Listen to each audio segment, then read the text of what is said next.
Alright man, how's it going? I'm back. Let's get into today's video then, shall we? What are we talking about? Some fun, old fun related to get the old blood pumping? Umar Sadiq and Stewart Downing. Wish I never came back. Glorious! No, I won't give in till I'm victorious. Hello everyone, this is CJ Novo 992 and today we are back with another brand new video. And today, it just feels good to actually say that I'm back, ladies and gentlemen, boys and girls. How have you been? I've missed you. We never communicate anymore. Apart from the old Instagram message when you reach out and tell me he's want me to get back making videos. That's really amazing. Thank you for all the support. And the last thing I want to mention just before we jump into today's video is just a massive thank you from me to everyone that I met down in Blackpool, obviously watching the Rangers Legends game where we won 4-3. There was no sideways passing. It was amazing, lads. But honestly, you guys were just as good as the actual football, getting to meet so many of you guys, talking to you, discussing, having a laugh, having a few sponsor breaks. It was an amazing, amazing time, and also getting to watch so many of the Rangers Legends I grew up watching actually play football. The only thing that was missing was a George Albert's goal, but can I have everything? So without any further ado, let's just dive into it then, shall we? 3, 2, 1. Story number 1 then is going to be about Stewart Downing to the Glasgow Rangers. That's right, the comeback episode. The first topic in, Stewart Downing. What a letdown. Just keep the bar low.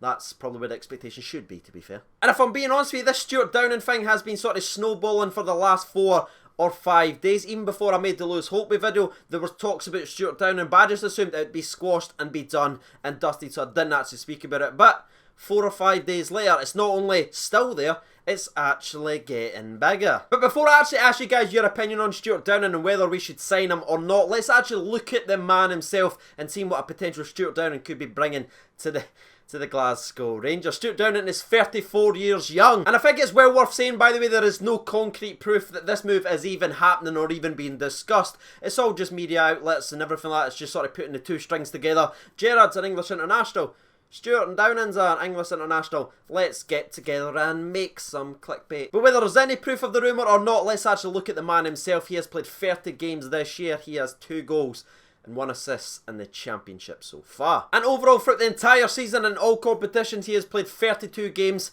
still has the 2 goals and 1 assist. And for Middlesbrough this season, he has been in the starting 11 59% of the time, and of those 59%, he has played the 90 only 60% of the time. And the most glaring and damning stat of all is he's only been involved in 7% of the Middlesbrough goals scored this season, whether a part of the build-up or obviously being the one to actually score it. That is terrible. And when you actually take a step back and you look at everything that I just read out there, he's been picked for the starting 11 just under 60% of the time, which is okay, you know what I mean? We've had players drifting in and out the starting 11, it sometimes happens, but at least he's still on the positive side. But when he does play, he is only playing 90 minutes 60% of the time, so that's telling me there's not much left in the old legs. And when you think about what Rangers need this season, is it really someone who's only going to be able to play to about the 50th, 60th minute? Because we don't make subs to the 80th. Too soon? Okay. All joking and that aside, if this was to happen, that would make me extremely, extremely nervous that he has not been able to last the 90 a lot more higher than he actually is. He's always one of the first substituted off, which doesn't really inspire me and tell me this is the guy that we need to take us to that next level. Which is quite a sharp decline for Stewart Downing, because you think about it, 3 years ago, Middlesbrough played £7.11 million for the man himself, and in 3 years he's went from Mr. Consistent starter, being involved in goals and assists, to drifting just above average for the starting 11 and barely making it to the 90. And normally what I do in this part of the video right now is I look at their overall stats and read out everything that they've done in their career, because they're usually on their younger side and we're seeing what they can actually bring to the Rangers. But in Stewart Downing's case, it's actually on the downside of things. Yes, we can look at the 35 caps for England and be very impressed at that, but those days are quite evidently gone. And I do actually believe that it's very, very different than a Jermaine Defoe, because I can imagine that question is going to come in right away. Oh, you didn't say about that Defoe. Well, I didn't actually break down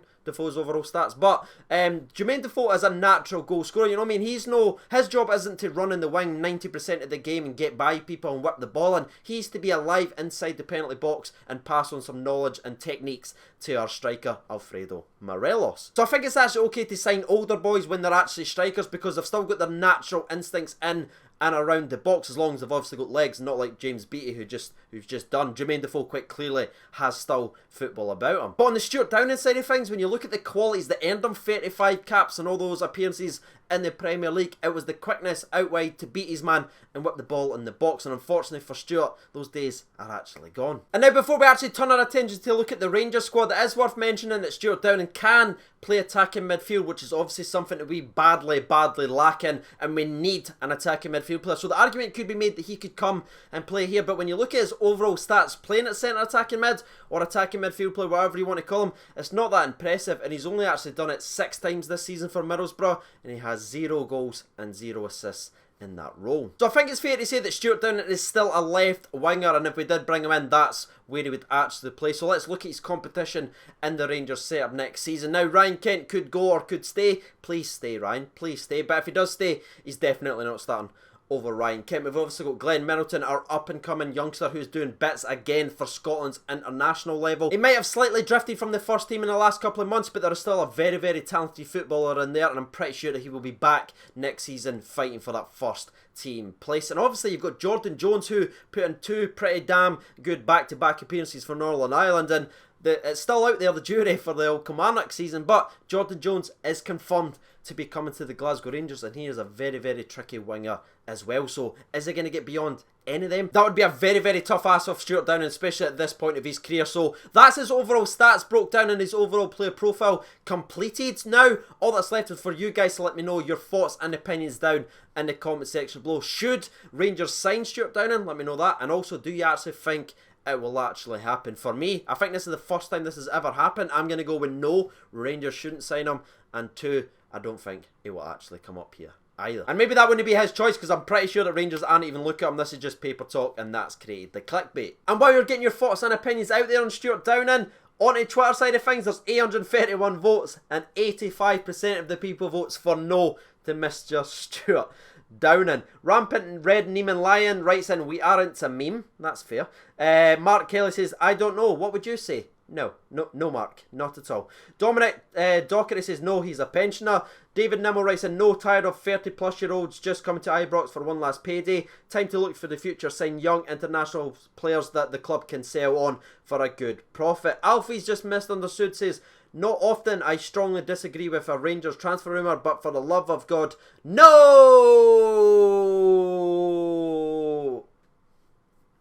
And the last 2 that we'll actually read out come from Scott Young. He says he definitely improves our starting 11. He's better than Daniel Candeias, so I'd say go for it. Wow.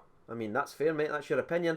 And the last one we'll read out comes from Kevin Ennis. He says 100% absolutely not, CJ. So there we have it, ladies and gentlemen. That is story number 1 wrapped up in a neat little bow. Let's turn our attention to story number 2. And as mentioned in the intro of the intro, it's about Umar Sadiq. That's right. I thought I was done talking about Umar Sadiq, alright? I felt like I only spoke about him one time, and that was enough. You know what I mean? The Aberdeen dive, that was enough. I buried it. I locked it up, forgot about it, buried it in there. Now, he's coming back, and he's dragging it back up, and now I have to deal with him again. Now, just in case you don't know, this news obviously broke over the weekend that Umar Sadiq has came out and blasted not only Rangers, but Steven Gerrard himself. There's been a couple of accusations from the Umar Sadiq camp, and this is what they've had to say about his time at the Glasgow Rangers. Quote, Gerrard proved to be very different from what I would believe he would be. At the beginning, I didn't know anything about the Rangers move. The negotiations were between Roma and my reps. And when my agent told me about it, I expressed my doubts. Then it was Steven Gerrard himself who convinced me. He phoned me 3 or 4 times complimenting me and saying he'd back me to be a success. But when I arrived, I didn't have any time to settle down before they brought in another striker, Kyle Lafferty. That was when the problem started and my situation soon degraded into a real nightmare. All of a sudden, I was told I could not use the first team dressing room anymore. Instead, I had to go change with the kids. Then, after a few days, I was forbidden to park my car inside the training centre. Gerrard wouldn't give any explanation about it to me nor my representatives. How he will do a long-term manager, I do not know. This is his business and I have my own career to think about. I believe absolutely that I was not given a fair chance to show what I can do. They made me feel like a stranger. Now, it does go on and on and on and on. It's very, very lengthy quote. I will link it in the actual description if you want to read the full thing. But it's a pretty scathing review about Steven Gerrard and Rangers from Umar Sadiq. And when I actually read the article, I instantly thought back to Steven Gerrard addressed this publicly to the media. So yes, he did actually express why he wasn't actually playing. It's because he wasn't working hard enough in training. Clearly Umar Sadiq didn't like that, and the only reason he did eventually play is because we had literally no one else, and we gave him a chance against Aberdeen, and despite a bright start and a couple of runs, he didn't care what the offside rule was and ended up diving instead of tapping it into the back of the net. So I didn't see where Umar Sadiq's getting these complaints actually from. It's all there. Gerrard said he wasn't training hard enough, he wasn't working hard enough, and if he wanted to be a success at Rangers, he would need to work hard in training. And the last thing that I actually want to say about the overall subject, they talked about how Gerrard banned him from the actual car park. That's probably to save the cars. You saw his accuracy with a football. Can you imagine driving? Bumps and scratches everywhere. Now, I mean, diving out the windies, hitting cars with his Gucci bag, it could have been a disaster. Gerrard was protecting the cars. But all joking and that aside, obviously that's Umar Sadiq's side of the story. You've obviously heard Gerrard's side of the story throughout the entire season. What is your actual thoughts? He did also go on and mention, by the way, that Rangers still owed him money for the last month of his actual loan deal. Now, the last month that he's actually wanting 20 grand for, by the way, is when he left 10 days into the month, went back home to Roma and posted wee slide digs at Rangers on Instagram. That's what he wants 20 grand for. But I would like to point out that it's not been proven either way whether Umar Sadiq is still owed the money